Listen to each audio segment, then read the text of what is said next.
Assalamualaikum warahmatullahi wabarakatuh. Selamat pagi anak-anak. Hari ini kita bertemu lagi untuk memulai pelajaran Bahasa Indonesia kelas 7 bab kedua. Ya, untuk anak-anak absen jangan lupa ya. Pada minggu yang lalu kita sudah mempelajari mengenai teks deskripsi. Kali ini kita akan mempelajari teks cerita fantasi. Apa itu fantasi?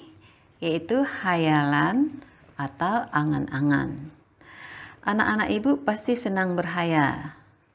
Nah, bagi orang yang kreatif, hayalan itu bisa menjadi kenyataan dengan cara menghasilkan atau bisa menciptakan sesuatu.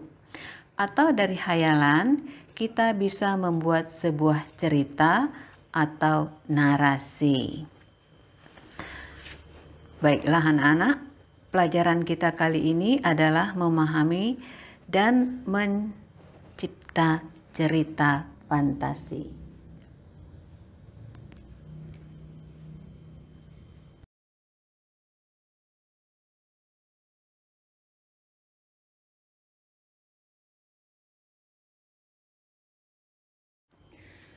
Berikutnya, tujuan pembelajaran kita kali ini adalah: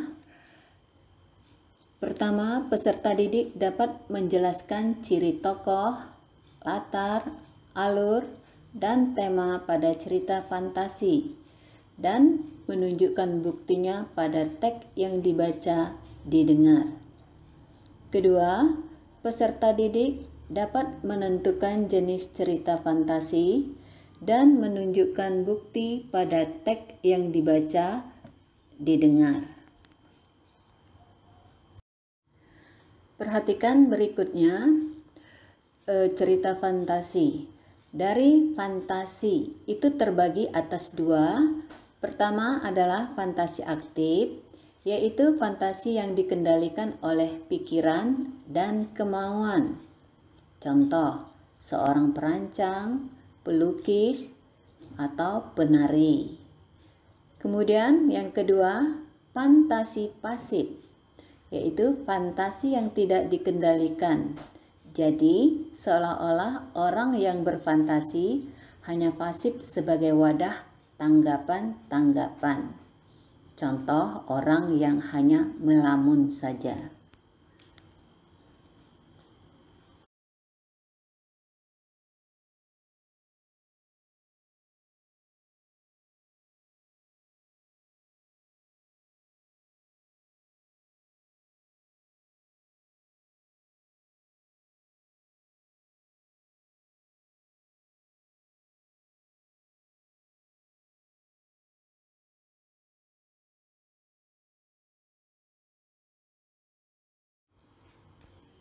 Kita lanjutkan.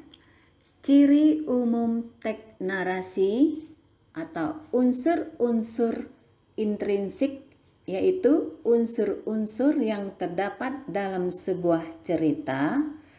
1. Tema. 2. Tokoh. 3. Watak. 4. Latar. 5. Alur atau plot. 6. Sudut pandang, point of view. 7. Amanat. Nah, ini adalah unsur-unsur yang terdapat dalam sebuah cerita atau yang ibu sebutkan tadi unsur intrinsik. Yang pertama, tema. Tema adalah gagasan atau pokok pembicaraan. Yang kedua, tokoh, orang yang berperan sebagai apa atau sebagai pelaku. Yang ketiga, watak atau karakter atau disebut juga penokohan, yaitu karakter yang dibawakan oleh si pemain atau si tokoh itu. Apakah karakternya baik, jahat, atau bagaimana? Kamu ingat kembali waktu SD, ya, pemeran yang baik atau tokoh yang baik disebut dengan istilah protagonis, yang jahat antagonis. Selanjutnya, latar atau setting, yaitu tempat, suasana, dan waktu kejadiannya. Yang kelima, alur atau plot, yaitu rangkaian peristiwa. Ya, peristiwa apa yang terjadi misalnya dari awal sampai akhir. Ini yang disebut dengan alur. Nanti peristiwanya dimulai dari awal sampai akhir bisa disebut sebagai alur maju. Kalau peristiwanya diceritakan dari akhir baru menuju awal disebut alur mundur. Nanti ada juga disebut dengan alur maju mundur. Itu sudah tidak menentu itu ya. Lanjut, yang keenam adalah sudut pandang atau point of view. Sudut pandang ini adalah kedudukan pengarang dalam sebuah cerita. Apakah pengarang ini ikut bermain dalam cerita tersebut sebagai tokoh pertama atau tokoh kedua, atau hanya sebagai pencerita saja? Nanti kita lihat ada penjelasan tersendiri. Yang ketujuh, amanat, yaitu pesan moral yang disampaikan oleh si pengarang untuk si pembaca.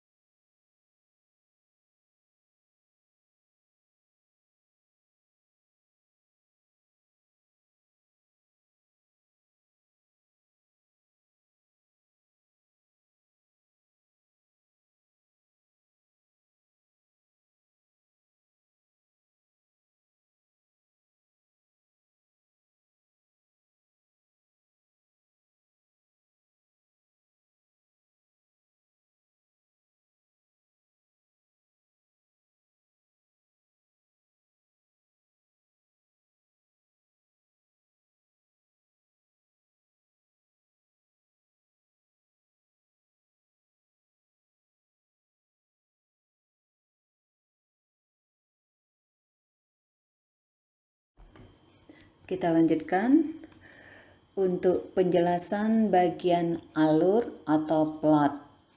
Sudah kita ketahui tadi, alur adalah rangkaian peristiwa dalam cerita tersebut.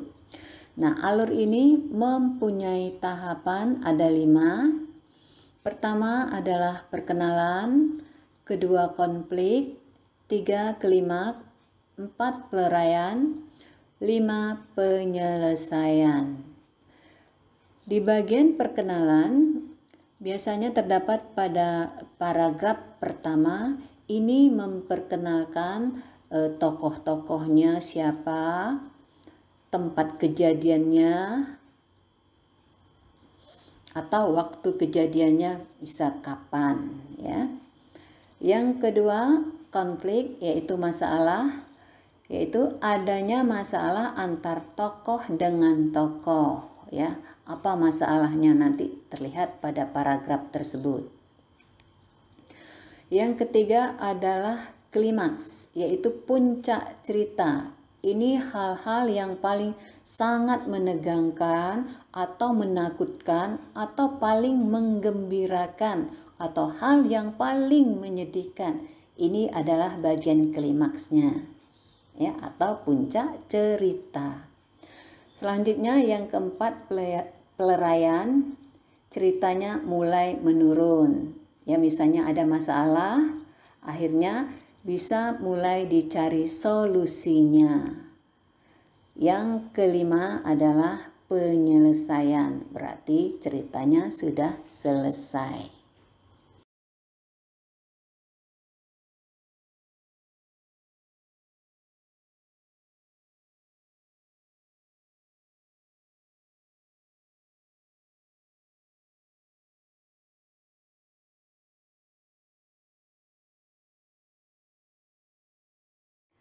Selanjutnya adalah sudut pandang atau point of view.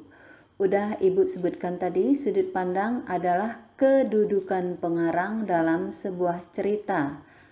Apakah dia ikut bermain dalam cerita tersebut atau dia hanya sebagai pencerita saja? Nah, sudut pandang ini terbagi atas 4. Ya, pertama, sudut pandang orang pertama pelaku utama. Nah, untuk yang nomor 1 ini berarti pengarang ikut bermain dalam sebuah cerita tersebut sebagai orang pertama pelaku utama. Ini bisa kita lihat dari pemakaian kata, banyak memakai kata saya atau menggunakan kata aku saja. Yang kedua, sudut pandang orang pertama pelaku sampingan. Yang kedua ini pengarang juga ikut bermain dalam cerita tersebut sebagai orang pertama, tapi dia pelaku sampingan, pelaku yang kedua. Kenapa begitu? Karena ada orang lain, tokoh lain lagi yang lebih banyak diceritakan. Jadi pengarang ini hanya sebagai pelaku sampingan. Yang ketiga, sudut pandang orang ketiga serba tahu. Nah, di sini pengarang tidak ikut bermain dalam cerita tersebut, tapi dia hanya sebagai pencerita saja. Misalnya cerita dongeng Kancil dan Buaya. Nah, pengarang itu menceritakan dari awal sampai akhir tentang kancil dan buaya tersebut. Nah, ini yang disebut sebagai sudut pandang orang ketiga serba tahu. Selanjutnya yang keempat, sudut pandang orang ketiga terbatas. Maksudnya di sini si pengarang ini dia sebagai pencerita, tapi ada dalam cerita tersebut hal-hal yang tidak dia ketahui. Nanti tokoh-tokoh dalam cerita tersebutlah yang akan menjelaskan, misalnya kejadian kebakarannya di mana, ya, atau bagaimana. Nanti tokoh cerita tersebut yang bercerita, bukan pengarang lagi. Nah, inilah yang nanti disebut sudut pandang orang ketiga terbatas.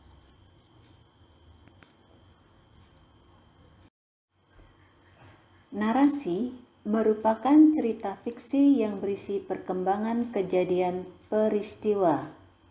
Rangkaian peristiwa dalam cerita digerakkan dengan hukum sebab akibat.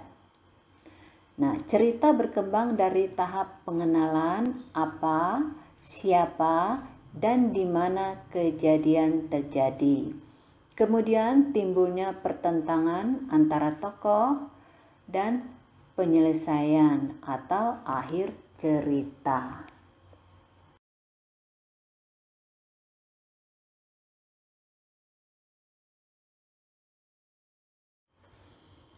Berikutnya, ciri umum cerita fantasi. 1. Ada keajaiban, keanehan, kemisteriusan. Cerita mengungkapkan hal-hal supernatural, kemisteriusan, kegaiban yang tidak ditemui dalam dunia nyata. Tema fantasi adalah magic, supranatural, atau futuristik. Yang kedua, menggunakan berbagai latar, yaitu lintas ruang dan waktu. Peristiwa yang dialami tokoh terjadi pada dua latar, yaitu latar yang masih ada dalam kehidupan sehari-hari dan latar yang tidak ada dalam kehidupan sehari-hari. Jadi hayalan itu. Yang keempat, tokohnya unik atau memiliki kesaktian. Yang kelima, bersifat fiksi. Ya, fiksi itu hayalan. Yang keenam, bahasanya menggunakan sinonim dan emosi yang kuat. Contohnya menyerang menjadi menggempur. Dan variasi kata cukup menonjol atau jelas Bahasa yang digunakan variatif, ekspresif, dan menggunakan ragam percakapan sehari-hari, bukan bahasa yang formal.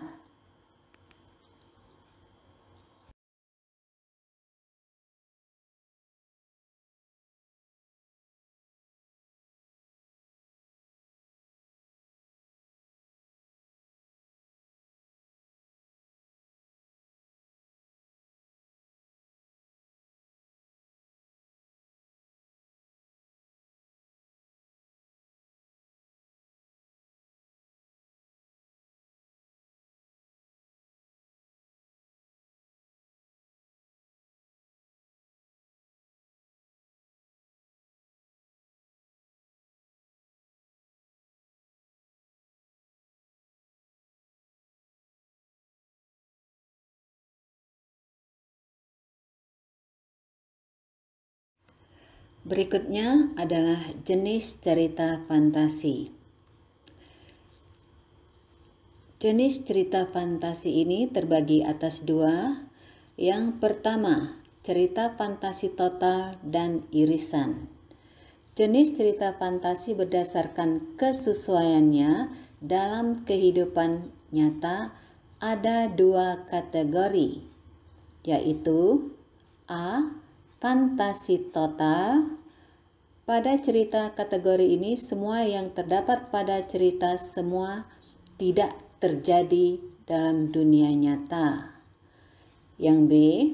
Cerita fantasi irisan mengungkapkan cerita fantasi tetapi masih menggunakan nama-nama dalam kehidupan yang nyata. Yang kedua, cerita fantasi sezaman dan lintas waktu. Maksud sezaman di sini misalnya pada zaman sekarang ceritanya, ya, atau pada tahun 2020, itu saja. Nah, kalau lintas waktu bisa ceritanya dari zaman sekarang, tak taunya dia berubah atau pergi ke zaman lain atau ke zaman masa depan. Itu yang disebut dengan lintas waktu.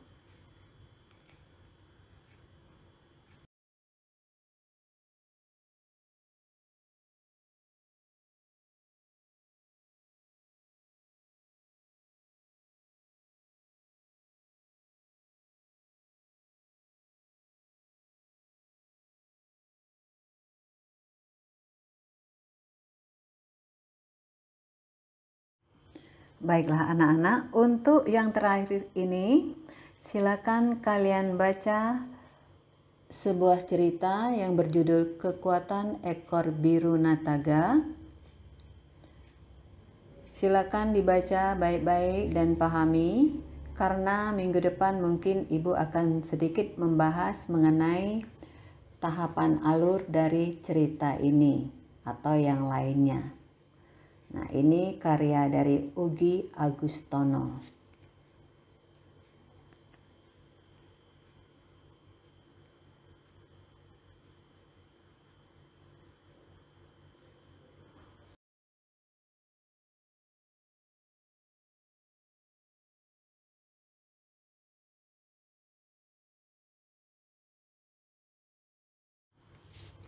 Berikutnya. Baiklah, sampai di sini dulu pertemuan kita kali ini anak-anak. Ibu akhiri, wassalamualaikum warahmatullahi wabarakatuh.